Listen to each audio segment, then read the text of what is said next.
Glass shattered against the imported Italian marble, the sound echoing like a gunshot through the silent ballroom. 300 of the city's elite froze. In the center of the room, Liam Archer stood over his pregnant wife, his face twisted in a sneer that betrayed his bespoke tuxedo. "Look at you," he spat, his voice carrying to the horrified investors. "You're a clumsy, bloated mess, Bella. You don't belong in this world. You belong in a trailer park." Liam didn't know that the vibrating phone in his pocket wasn't a congratulatory text. It was a warning. And he didn't know that the 3 black helicopters currently descending on the hotel roof weren't carrying VIP guests. They were carrying the brothers she had walked away from to marry him, and they were ready to burn his world to the ground. The rain battered the windshield of the black Bentley Bentayga, blurring the lights of downtown Manhattan into streaks of aggressive neon. Inside the car, the silence was heavier than the storm outside. Isabella Bella Archer shifted her weight in the passenger seat, biting her lip to keep a gasp of pain silent. At 8 months pregnant, her ankles were swollen to twice their normal size, throbbing in the cheap discount store heels Liam had forced her to wear. He had insisted that her feet were too wide for her designer shoes now, and he refused to buy her a new pair for just one night. "Stop fidgeting," Liam snapped, his eyes fixed on the rearview mirror as he adjusted his silk tie for the 10th time. "You're wrinkling the upholstery." "My back hurts, Liam," Bella whispered, her hand resting protectively over her stomach. "And I'm thirsty. We've been stuck in traffic for an hour. Do you have any water?" Liam let out a sharp, derisive laugh. "Water? We are 10 minutes away from the most important night of my life, the merger gala with Vane Enterprises, and you're whining about water? This is exactly what I'm talking about, Bella. You have no stamina, no vision." He turned to look at her then, his gaze raking over her with cold disapproval. She was wearing a beige maternity dress that she had bought off a clearance rack. It was ill-fitting, pulling tight across her chest and hanging loosely around her legs. Liam had forbidden her from buying anything new, claiming that his liquidity was tied up in the merger. "You look—" He paused, searching for a word that would hurt the most. "Plain, frumpy. Try to stand in the back tonight. I'm trying to close a deal with Arthur Vane. If he sees you waddling around looking like a washerwoman, he's going to think I can't manage my own household, let alone a multi-million-dollar logistics empire." Bella looked out the window to hide the tears pricking her eyes. "I used to manage the finances for this company, Liam. I built the projection models that got you this meeting." "Ancient history," he waved a hand dismissively. "You were a glorified bookkeeper. Now you're just heavy." He didn't know. He had no idea. When Bella met Liam 4 years ago, she had introduced herself simply as Bella Kensington. He assumed she was from a distant, broke branch of the Kensington family, common enough in New York. He never asked about her parents. He never asked why she never invited family to the wedding. He was too absorbed in his own reflection to notice that the bookkeeping tricks she taught him were actually high-level asset management strategies she had learned at the dinner table of the most powerful dynasty in Europe. She had left that life because she wanted to be loved for herself, not her billions. She wanted a simple life. She thought she had found it with Liam. She was wrong. "Listen to me," Liam said, his voice dropping to a menacing octave as he pulled up to the valet stand of the Grand Oak Hotel.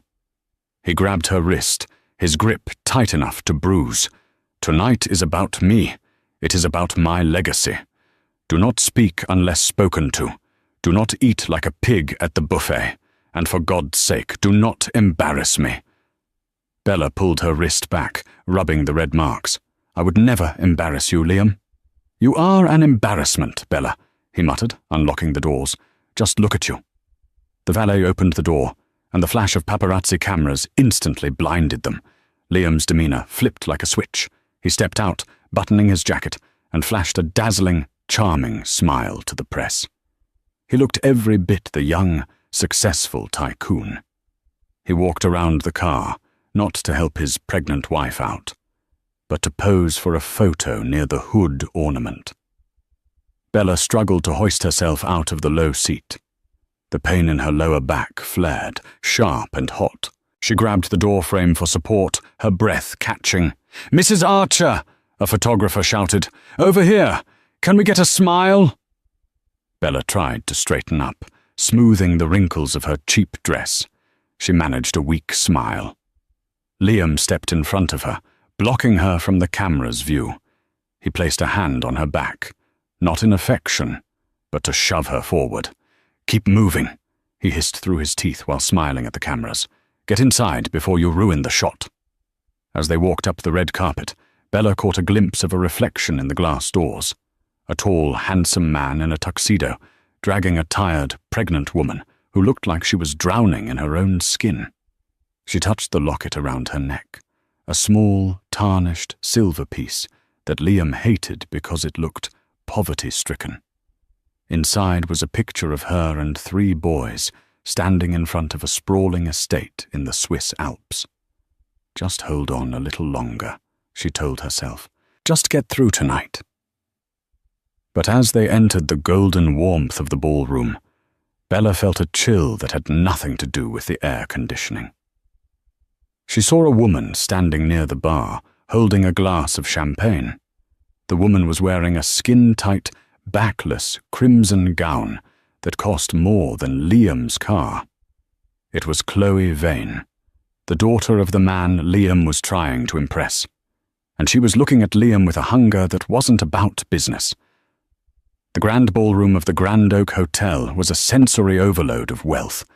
Crystal chandeliers the size of small cars hung from the vaulted ceiling, casting a kaleidoscope of light over the crowd.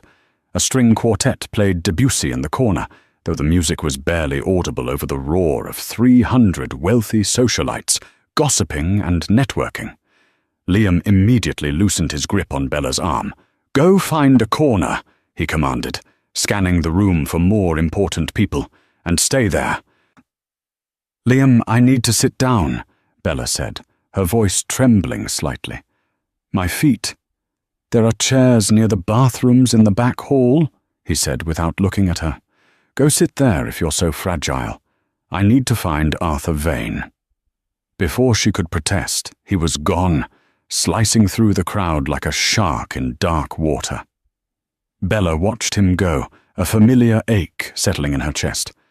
She wasn't just his wife. She was his stepping stone, and now that he was reaching the top, he was ready to kick her away. She navigated the room slowly, dodging waiters carrying silver trays of caviar and truffle oil crostini. The smell of the rich food, which usually made her hungry, now made her nauseous. The baby kicked hard against her ribs, a reminder that she wasn't alone. "Well, well, if it isn't the little wifey." The voice was high, sharp, and dripping with faux sweetness. Bella froze. She turned to see Chloe Vane standing there, flanked by 2 other women who looked like carbon copies of her, high cheekbones, expensive surgery, and eyes like flint. Chloe took a sip of her champagne, her eyes raking over Bella's body with undisguised disgust. "God, you're massive, aren't you? Are you having twins? Or is that just you?" The 2 minions giggled. "Hello, Chloe," Bella said, keeping her voice steady. "You look lovely tonight." "I know," Chloe smirked, running a hand down her crimson dress. "Liam picked it out. He has such good taste, when he's allowed to exercise it. It's a shame he's shackled to someone who shops at—" "Where is this from?" "The dumpster behind a Walmart." Bella stiffened. "Liam bought me this dress." It was a lie, but she had to save some shred of dignity. "Oh, honey." Chloe stepped closer, invading Bella's personal space. She smelled of expensive perfume and gin. "Liam tells me everything. He tells me how you nag him, how you drag him down, how you're just a liability." Chloe leaned in, her lips brushing Bella's ear. "He's going to announce the merger tonight. And do you know what the condition of the merger is? Vane Enterprises requires the CEO to have a compatible public image. That's not you, Bella. It's me." Bella felt the blood drain from her face. He wouldn't. "Watch him," Chloe whispered, pulling back with a cruel smile. Bella looked across the room. Liam was standing with Arthur Vane, a grey-haired titan of industry. They were laughing. Liam's hand was resting on Arthur's shoulder. Then Liam looked over at Chloe and winked. It was a subtle gesture, but it hit Bella like a physical blow. Her throat went dry. She needed water. She needed to get out of there. "Excuse me," Bella murmured, trying to step around Chloe. "Oops!" Chloe stuck her foot out. It was subtle, barely noticeable. But for a woman 8 months pregnant with a shifted center of gravity, it was fatal. Bella stumbled. She flailed her arms, trying to catch her balance. She collided with a passing waiter. The tray flipped. For a second, time seemed to suspend in mid-air. Then gravity took over. 5 glasses of red wine cascaded down.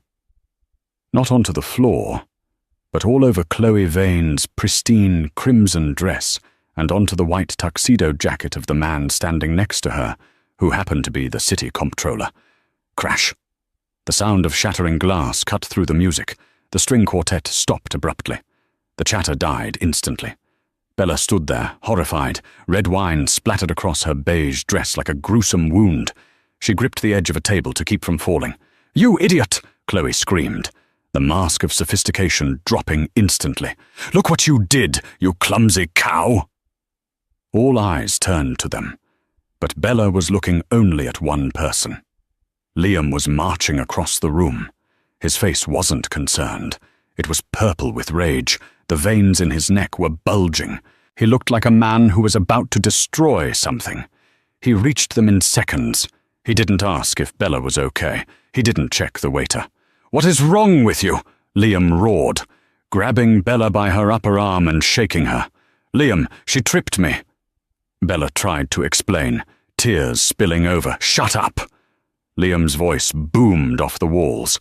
"Always the victim, aren't you? You can't do one simple thing. You can't stand at a party without destroying everything I've worked for." "Liam, please, you're hurting me," Bella whimpered, trying to pry his fingers off her arm. He shoved her backward.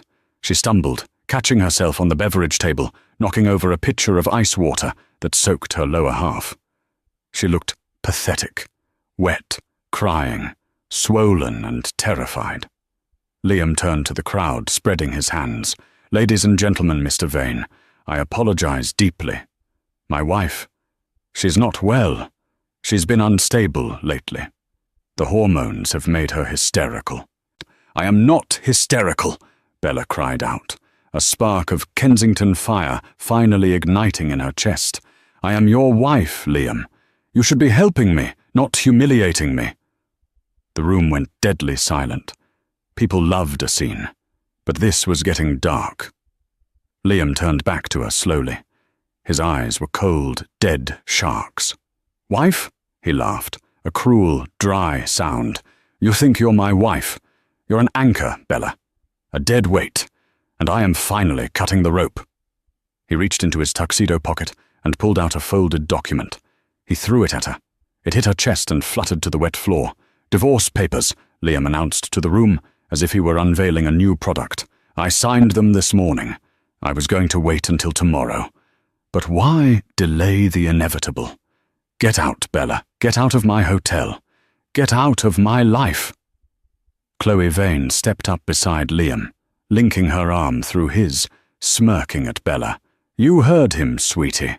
Security." "Tuddle." 2 burly guards started moving toward Bella. Bella stood trembling, the cold water soaking through her dress, the shame burning her face. She looked at the man she had loved, the man she was carrying a child for. There was no love in his eyes, only ambition. She took a deep breath. She reached up and unclasped the cheap silver locket from her neck. She opened it, looked at the photo of her brothers one last time, and then snapped it shut. "You want me to leave, Liam?" Bella said, her voice suddenly finding a strange, icy calm that confused the onlookers. It wasn't the voice of a broken housewife. It was the voice of a woman who grew up giving orders to prime ministers. "I said get out," Liam barked. "Fine," Bella said. She reached into a clutch, which Liam thought contained only tissues, and pulled out a small, sleek, black device. It looked like a phone, but it had no screen, only a single biometric button. She pressed her thumb against it. The device beeped once, a low, resonant frequency that seemed to vibrate the floorboards. "What is that?" Chloe asked, frowning. "A garage door opener." "No," Bella said, looking Liam dead in the eye. "It's a beacon." "A beacon for what? Your taxi?" Liam scoffed. The crowd chuckled nervously. Thwop, thwop, thwop. A low thrumming sound began to vibrate the windows of the ballroom. It grew louder, rhythmic and heavy. The chandeliers started to tinkle. The water in the glasses rippled. "What the hell is that?" Arthur Vane asked, looking up at the ceiling. The noise became a roar. Outside the floor-to-ceiling windows, powerful floodlights suddenly blinded the guests. The wind from massive rotors whipped the trees in the courtyard into a frenzy. 3 matte black military-grade helicopters were descending onto the hotel's private lawn, right outside the ballroom windows. The lead helicopter bore a crest on its side in gold, a lion holding a key. The Kensington crest. A collective gasp went through the older guests in the room, the ones who knew real money, the ones who knew that the Kensington family didn't just own businesses, they owned countries. That's the Kensington crest, Mr. Henderson, the biggest investor in the room, whispered in horror. The doors to the ballroom burst open, but it wasn't hotel security. 6 men in tactical suits entered first, securing the perimeter with terrifying efficiency. Then 3 men walked in. They were dressed in suits that made Liam's tuxedo look like a Halloween costume. They moved with a predatory grace, an aura of absolute, unchecked power radiating from them. In the center was Alexander Kensington, the eldest, the ruthless CEO known as the Kingmaker. To his left was Sebastian Kensington, the one rumors said had killed a man with his bare hands for insulting their mother. To his right was Dominic Kensington, the media mogul who could destroy a reputation with a single tweet. They didn't look at the crowd. They didn't look at Liam. Their eyes were locked on the wet, trembling woman in the center of the room. Alexander stopped 10 feet away. The room was so silent you could hear a pin drop. He looked at the spilled wine on Bella's dress. He looked at the tears on her face. Then he slowly turned his gaze to Liam Archer. "You," Alexander said, his voice calm, low, and terrifying. "You must be the man who just signed his own death warrant." The silence in the ballroom was absolute, a stark contrast to the chaotic roar of the helicopter rotors that were slowly winding down outside. The air inside the room felt pressurized, as if the oxygen had been sucked out and replaced by the sheer weight of the Kensington presence. Liam Archer, for the first time in his life, looked uncertain. He adjusted his cufflinks, a nervous tick he usually suppressed. He looked at the 3 men, Alexander, Sebastian, and Dominic, and then at his wife, who was wiping tears from her face. "Who the hell are you?" Liam demanded. Though his voice lacked its usual boom, it sounded thin, reedy. "This is a private event. You can't just land military aircraft on my lawn. I'll have you arrested for trespassing." Alexander Kensington didn't even blink. He walked past Liam as if he were a piece of furniture, stepping straight to Bella. The terrifying coldness in his eyes vanished the moment he looked at his sister. "Bella," Alexander said softly, his voice a low rumble that vibrated in her chest. He reached out, his hand hovering for a moment, before gently cupping her face. "We came as fast as we could." "I'm sorry, Alex," Bella sobbed, her composure finally shattering under the weight of his kindness. "I tried to fix it myself. I thought I could make it work." "Hush," Alexander whispered, using his thumb to wipe a smudge of red wine from her cheek. "You have nothing to apologize for. We warned you he was a snake. You just had to see the bite for yourself." "Excuse me."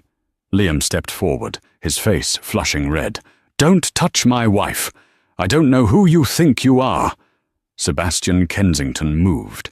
It was a blur of motion, too fast for the sluggish, champagne-soaked crowd to process. 1 second, Sebastian was standing 10 feet away. The next, he was in Liam's face. He didn't hit him. He simply placed a hand on Liam's chest. It looked like a gentle push, but Liam flew backward as if he'd been hit by a truck.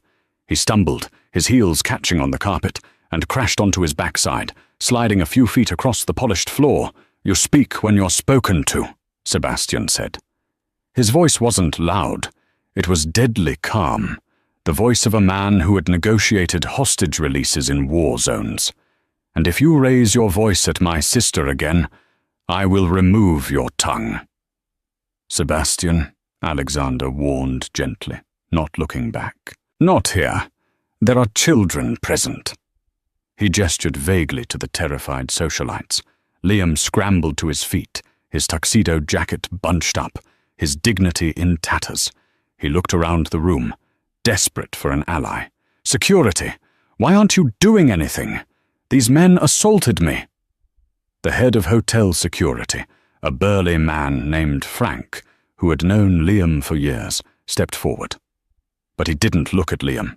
He was looking at the pin on Dominic Kensington's lapel. He went pale. He signaled his men to stand down. "Frank," Liam screamed, "do your job." "He is doing his job," Dominic Kensington spoke up. He was the youngest of the brothers, holding a tablet in one hand, tapping away with a bored expression. "Actually, he's doing my job." Dominic looked up, flashing a charming, shark-like grin at Liam. "You see, Liam, while we were in the air, I made a few calls. I purchased the holding company that owns the debt on the Grand Oak Hotel. Technically, as of 3 minutes ago, I am the owner of this building, and I don't recall inviting you." A gasp rippled through the crowd. The Grand Oak was a landmark. Buying it on a whim during a helicopter ride was a level of wealth that these people couldn't even comprehend. That's impossible," Liam stammered. "You can't just buy a hotel in 5 minutes." "I can buy your entire bloodline in 2, Dominic deadpanned. Arthur Vane, the billionaire Liam had been trying to impress, finally stepped forward. He was a shrewd man, and he recognized the predators in the room. He knew that the balance of power had just shifted tectonically. "I believe introductions are in order," Arthur said, his voice cautious. "I am Arthur Vane." "And you are?" Alexander finally turned to face the room. He straightened his jacket, casting a long shadow over Liam. "I am Alexander Kensington," he announced, his voice carrying to every corner of the silent hall. "This is Sebastian, and this is Dominic. And that woman," he pointed to Bella, who was now being supported by Sebastian's strong arm, "that woman you have all been watching be humiliated for the last hour. That is not Bella Archer." Liam let out a scoff. "Of course it is. I married her. I picked her out of the gutter." "You married Isabella Marie Kensington," Alexander corrected him, his eyes hardening. "The only daughter of the Kensington dynasty, the heir to the Swiss banking reserves, and the woman who owns 40% of the logistics routes your tiny little company uses to ship your goods." The room spun. Liam felt the blood drain from his head. Kensington. The name was a myth in the business world. They were old money, money that predated countries.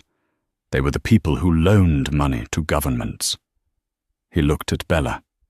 She wasn't looking at the floor anymore. She was looking at him, and for the first time in years, she didn't look like the tired housewife. Standing next to her brothers, she looked regal. She looked untouchable. "Bella," Liam whispered, Is this true?" "I told you I managed finances, Liam," Bella said quietly. "I never said whose." "But the money," Liam stammered. "We struggled. You clipped coupons. You let me yell at you about the electric bill." "I wanted to build something real," Bella said, her voice trembling with emotion. "I didn't want a husband who loved my checkbook. I wanted a husband who loved me. I wanted to know that if we lost everything, you would still hold my hand."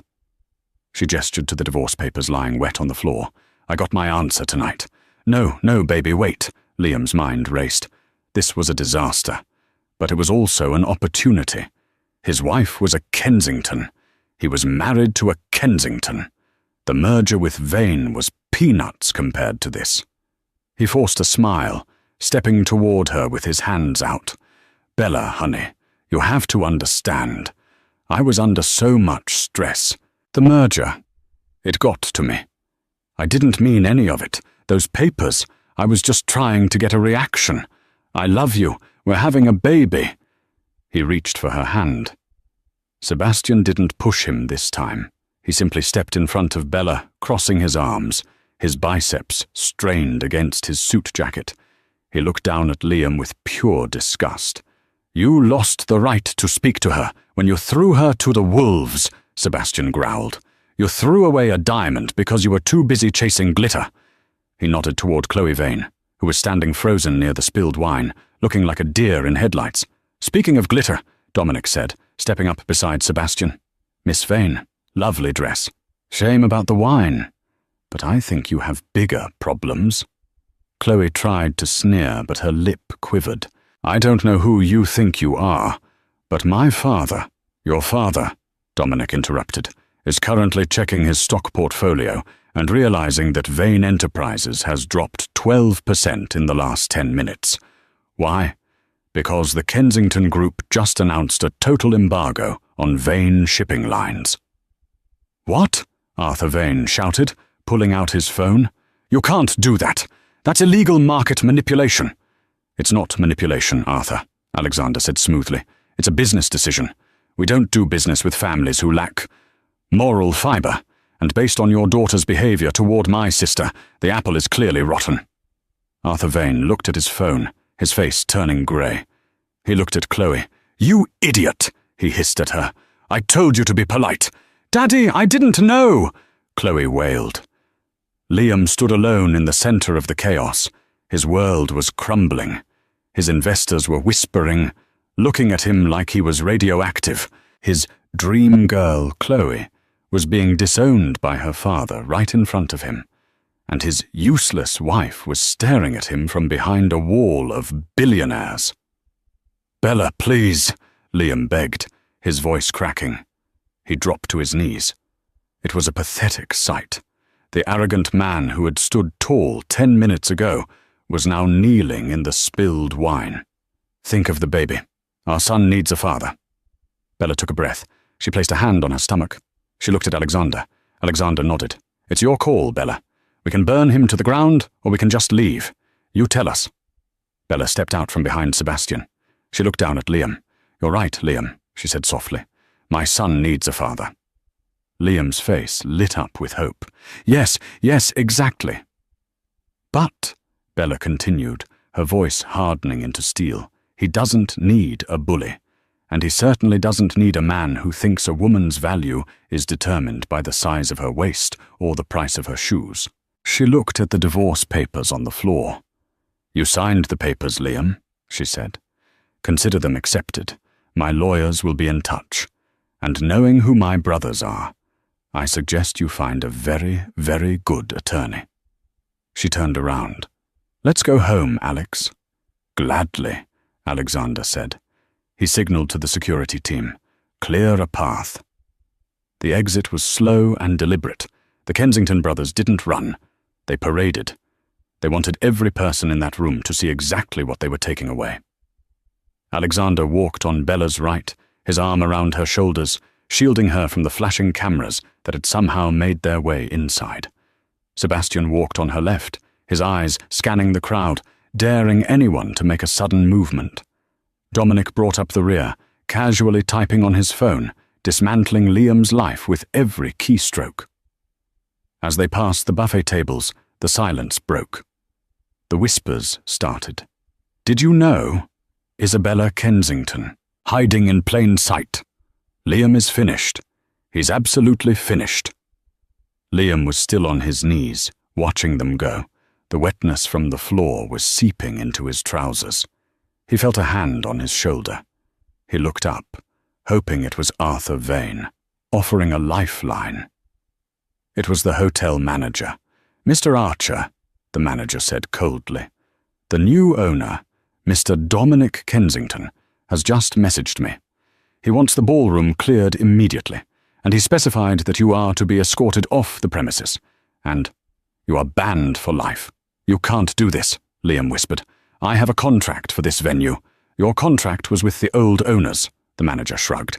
Mr. Kensington was very specific. He said, and I quote, "Take out the trash." 2 security guards hoisted Liam to his feet. He tried to shake them off, looking around for Chloe. "Chloe!" he shouted. "Chloe, tell them! We're partners!" He saw Chloe standing by the bar. She was frantically wiping wine off her dress with a napkin. When she heard her name, she looked up. Her eyes weren't full of desire anymore. They were full of panic. "Don't talk to me!" she screamed back. "You set me up. You didn't tell me who she was. You've ruined my family." She turned her back on him, rushing to her father, who was currently screaming into his phone, trying to stop the hemorrhage of his stock prices. Liam was dragged towards the back exit, not the red carpet entrance he had walked in through, the back exit where the trash was taken out. Meanwhile, outside on the lawn, the scene was majestic. The rain had stopped, leaving the air crisp and clean. The rotors of the lead helicopter were spinning up again, whipping Bella's hair around her face. A medic was waiting by the helicopter door. He immediately helped Bella into a plush leather seat, checking her vitals. "I'm okay," Bella said, leaning back into the softness of the seat. For the first time in months, her back didn't hurt. "I'm just tired." Alexander climbed in and sat opposite her. He poured a glass of sparkling water, not champagne, and handed it to her. "Drink," he said. "You're dehydrated." Bella took a sip. It was cold and crisp. She looked out the window as the helicopter lifted off. She could see the Grand Oak Hotel shrinking below them. She saw the tiny figures of the guests streaming out. She imagined Liam down there, small and insignificant. "What happens to him now?" Bella asked quietly. Dominic, who had just hopped in and put on a headset, answered. "Well, let's see. I just froze the joint bank accounts you had with him, which, by the way, were mostly funded by your savings, I noticed. I flagged his company for a tax audit, and Sebastian made a call to the local labor union. I don't think his warehouse workers are going to be showing up tomorrow." "Is that too much?" Bella asked. "Too much?" Sebastian laughed, buckling his seatbelt. "Bella, the man made you walk in the rain while he worried about his upholstery. He publicly shamed you. He tried to replace you with a knockoff Barbie doll. We aren't destroying him. We're just letting the world see him for what he really is, a fraud." Alexander leaned forward, his face serious. "He humiliated a Kensington, Bella. In our world, if we let that slide, we look weak, and we are not weak." Bella nodded slowly. She looked down at her hands. The ring was still on her finger, a modest diamond that she had pretended to love because Liam said it was all he could afford. She pulled it off. "Open the window, Dom," she said. Dominic raised an eyebrow but pressed a button. The small window next to Bella slid open. The rush of cool night air filled the cabin. Bella held the ring out. It caught the light of the city below one last time. "Goodbye, Liam," she whispered. She let go. The ring fell into the darkness, lost in the sprawling lights of the city. She closed the window and sat back. "Okay, I'm ready." "Ready for what?" Alexander asked. "To be Isabella Kensington again," she said, "and to raise this baby right." "We've got the nursery set up at the estate," Sebastian grinned. "I may have gone overboard with the toys. There's a pony." "A pony?" Bella laughed. "Seb, the baby won't be able to walk for a year." "He can look at it," Sebastian defended himself. "It's a very nice pony." The tension in the cabin broke. They were laughing. For the first time in a long time, Bella felt safe. She felt loved. But back on the ground, the story wasn't over. Liam Archer was standing in the alley behind the hotel, soaked by the puddles, holding his phone. He had just checked his bank balance. 0. He checked his email. Notification of a tax audit. Notification of supplier cancellation. Notification of a lawsuit from Vane Enterprises for damages to reputation. He screamed. a raw, primal sound of frustration. He kicked a trash can, sending it clattering against the brick wall. "This isn't over," he muttered, his eyes wild. "You think you can just fly in here and take everything? You think you can humiliate me?" He wasn't thinking rationally. He was a narcissist who had been mortally wounded, and a wounded narcissist is the most dangerous creature on earth. He scrolled through his contacts. He stopped at a name he hadn't called in years. A name from his past, before he met Bella. A name attached to people who didn't care about stock prices or logistics or lawsuits. People who solved problems in a much more permanent way. "Marcus," Liam said when the line connected. "Liam?" The voice on the other end was rough, surprised. "Haven't heard from you since you went legit. What's up?" "I need a favor," Liam said, watching the red lights of the Kensington helicopters fade into the distance. "What kind of favor?" "The kind that costs a lot of money," Liam said. "I don't have the cash now. But I will. I'm going to get half of everything she has. I just need you to help me. Gain some leverage." "Leverage on who?" "My wife," Liam spat. "And her brothers." "Who are her brothers?" Liam hesitated. He knew Marcus was tough, but was he Kensington tough? He decided not to mention the name just yet. "Just some rich pricks," Liam lied. "They stole her from me. I want her back, and I want the kid." There was a silence on the line, then a low chuckle. "All right, Liam, I'm listening. But if this goes south, it's on you." "It won't go south," Liam said, his eyes narrowing. "I know where they're going. They're going to the Kensington estate." "Kensington?" Marcus's voice changed. It dropped an octave. "You said rich pricks. You didn't say the Kensingtons." "Are you scared?" Liam taunted. "I ain't scared of God himself," Marcus replied. "But that job, that price just went up. Triple." "Done," Liam said. "Just get a crew ready. We move tonight." Liam hung up the phone. A dark, twisted smile spread across his face. The brothers thought they had won. They thought they had crushed him. But they had made one mistake. They had left him with nothing to lose. The Kensington estate, known quietly among the elite as Blackwood Manor, was not merely a home.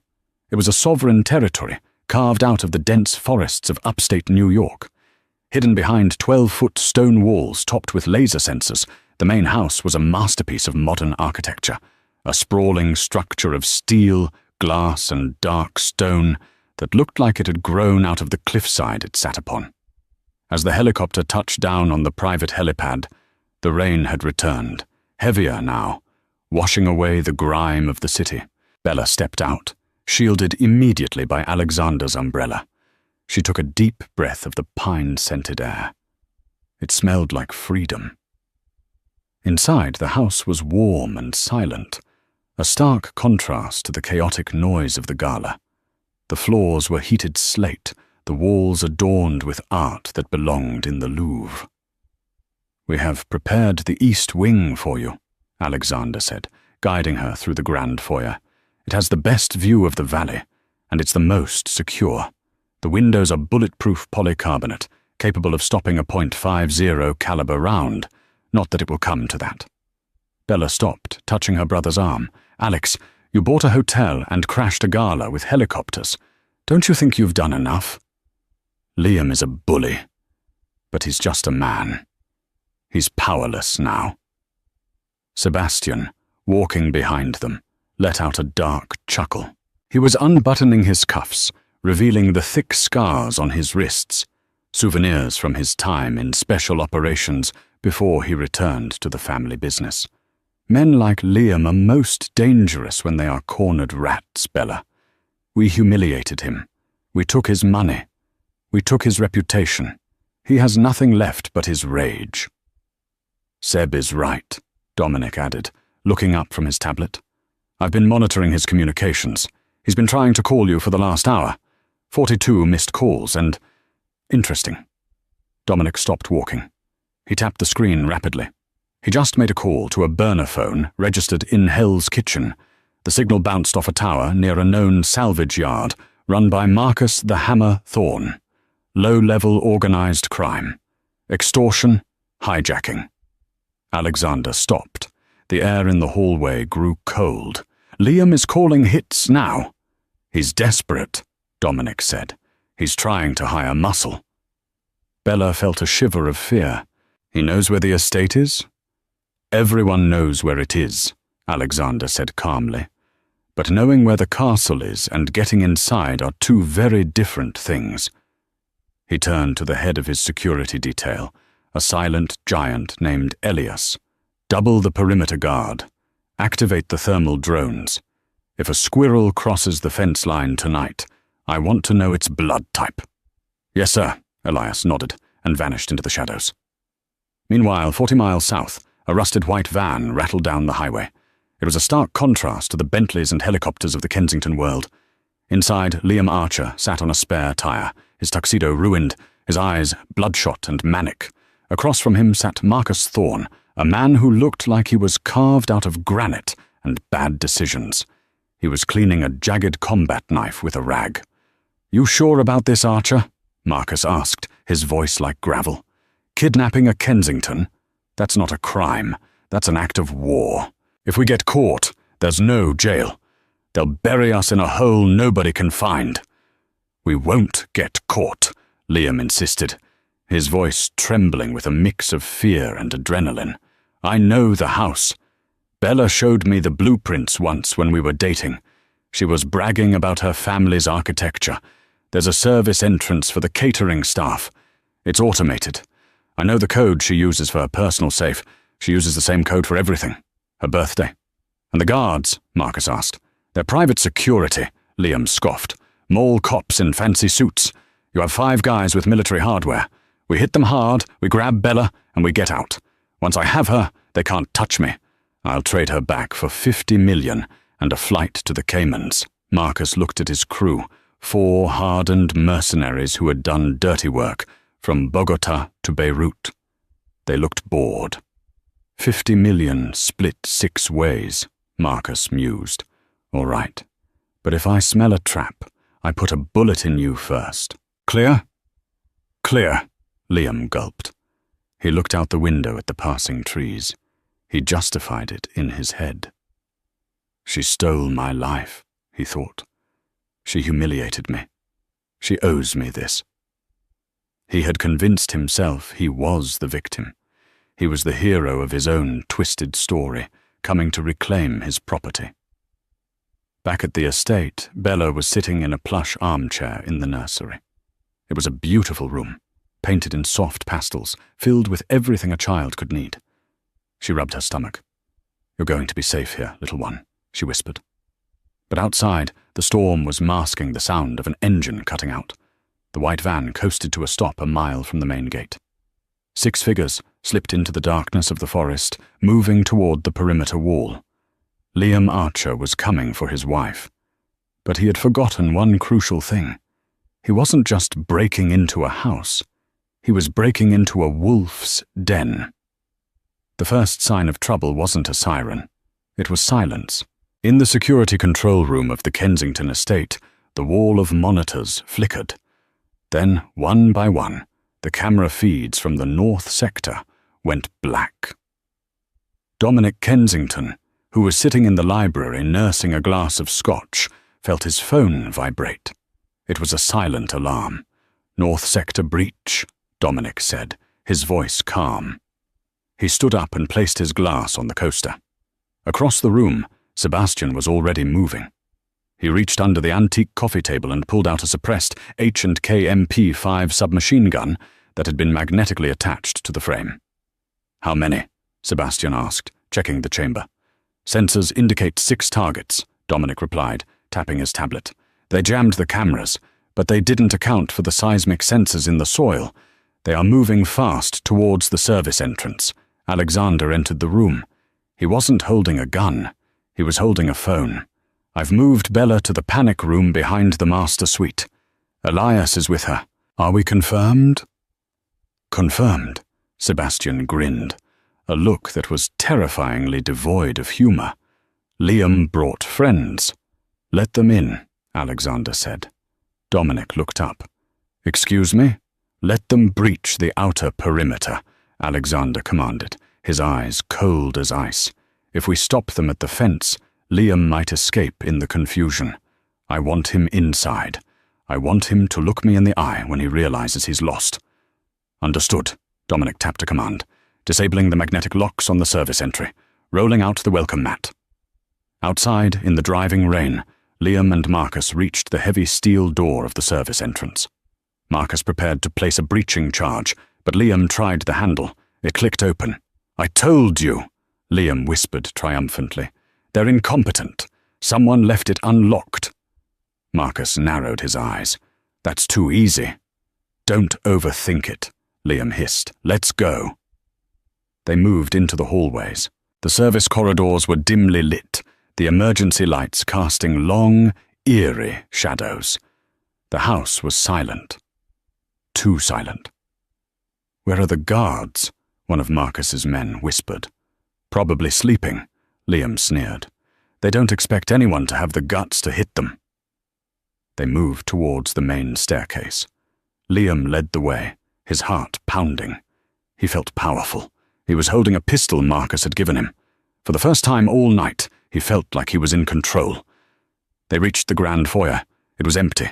The marble floors shone under the moonlight, filtering through the massive skylight. "Upstairs," Liam pointed. "Master suite. That's where she'll be." They started up the stairs.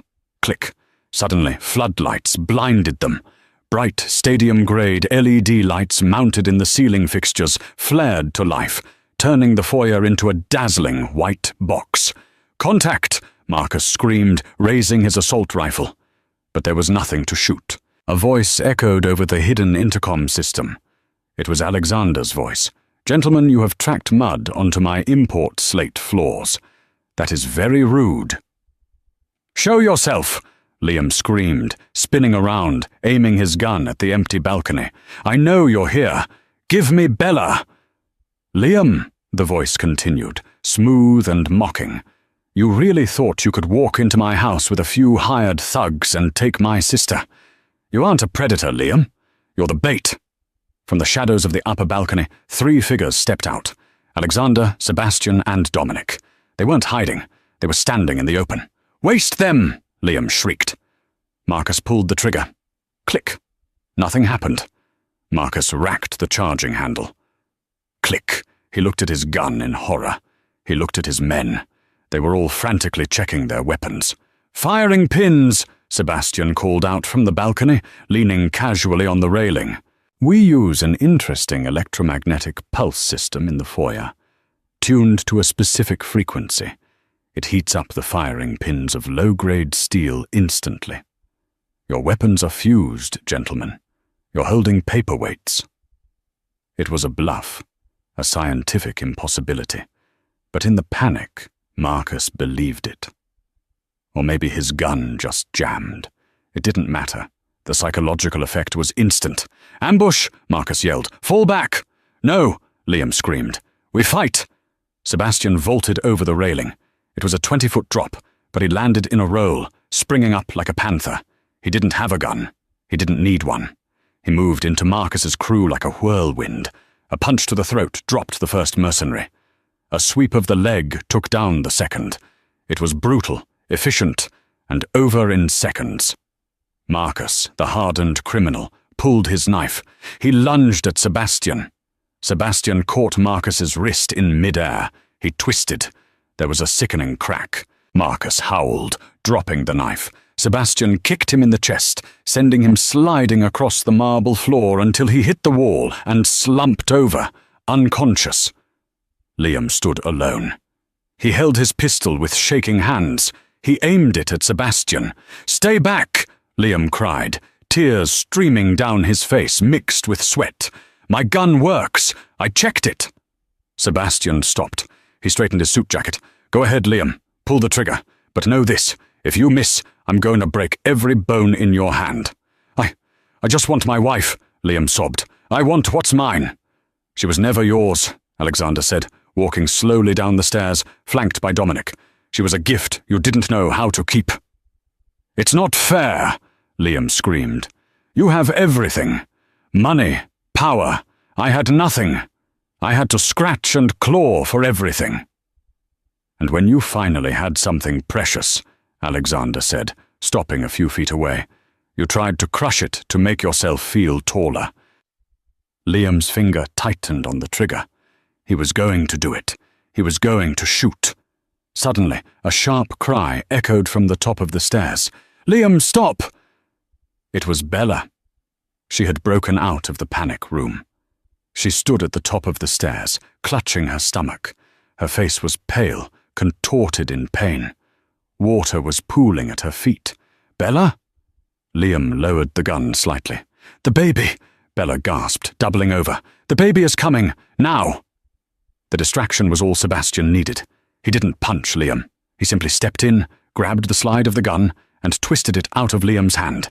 He field-stripped the weapon in 2 seconds, dropping the pieces on the floor. Then he grabbed Liam by the throat and pinned him against the wall. "My sister is in labor," Sebastian growled, his face inches from Liam's. "If you make one more sound, if you cause her one more second of stress, I will end you." "Get the medical team," Alexander barked at Dominic. "Now!" Alexander rushed up the stairs, scooping Bella into his arms as if she weighed nothing. "It's okay, Bella," Alexander said, carrying her towards the master bedroom. "We've got you. The doctors are already in the guest house. They're coming."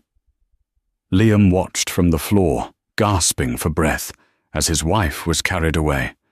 He was defeated, completely and utterly.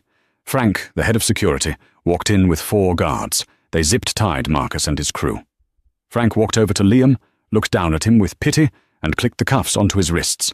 "Liam Archer," Frank said, "you are under arrest for breaking and entering, attempted kidnapping, and conspiracy to commit murder. And—" Frank paused, listening to his earpiece. "Oh, and the FBI is here. Looks like they found some interesting discrepancies in your tax returns." Liam slumped against the wall. He listened to the chaos upstairs. He heard Bella scream in pain. He realized then that he would never hear his child cry. He would never hold him. He had traded his future for one night of ego. 3 years had passed since the siege. The Kensington estate was no longer just a fortress. It was a sanctuary bathed in spring sunlight. On the limestone patio, 3-year-old Leo chased a golden retriever, his laughter ringing clear against the silence of the mountains. Bella sat watching him, no longer the cowering woman in a discount dress. She was now the CEO of Phoenix Shipping, radiating power in a tailored white suit. "He has Sebastian's energy," Alexander noted, lowering his newspaper. "It's terrifying." "He's perfect," Bella smiled, signing the final paperwork for her company's European expansion. The gravel crunched as Sebastian walked onto the terrace, loosening his tie. He had just returned from the city. The mood shifted instantly. "It's done," Sebastian said simply. "The parole hearing?" Bella asked, her hand pausing over the papers. "Denied," Sebastian replied, pouring a glass of water. "He's serving the full 15 years. The judge received a very comprehensive file on his character. And Bella, he didn't ask about you or the boy. He only asked if there was a settlement check waiting for him." Bella looked at the horizon, feeling the final weight lift from her chest. He never changes. "But we do," Dominic interrupted, sliding a tablet across the table. "Breaking news, the board just approved the Isabella initiative. We're providing legal aid, housing, and job training for women escaping abusive marriages." Bella raised an eyebrow. "And the funding source?" Dominic grinned, a shark-like glint in his eye. 100% funded by the liquidation of Liam Archer's remaining assets. We used his money to save the women he would have hated. Poetic, isn't it? Bella laughed, a sound of pure freedom. She scooped up Leo as he ran to her, hugging him tight. She had lost a husband who saw her as a burden, but she had regained a dynasty that treated her like a queen. "Family first," Alexander toasted, raising his glass. "Family first," they echoed. What a journey! From the shattered wine glass in the ballroom to the fortress in the mountains, Bella's story proves that true value isn't found in a bank account, but in the people who stand by you when the world falls apart. Liam Archer learned the hard way that when you try to bury a seed, you only help it grow. Bella didn't just survive, she bloomed. If you enjoyed this story of betrayal, revenge, and the unbreakable bond of family, please hit that like button. It really helps the channel grow. Don't forget to subscribe and turn on notifications so you never miss a part of the saga. And tell me in the comments, do you think Liam deserved 15 years, or was that too light? Comment "Family First" below if you're on Team Bella. Thanks for watching, and see you in the next video.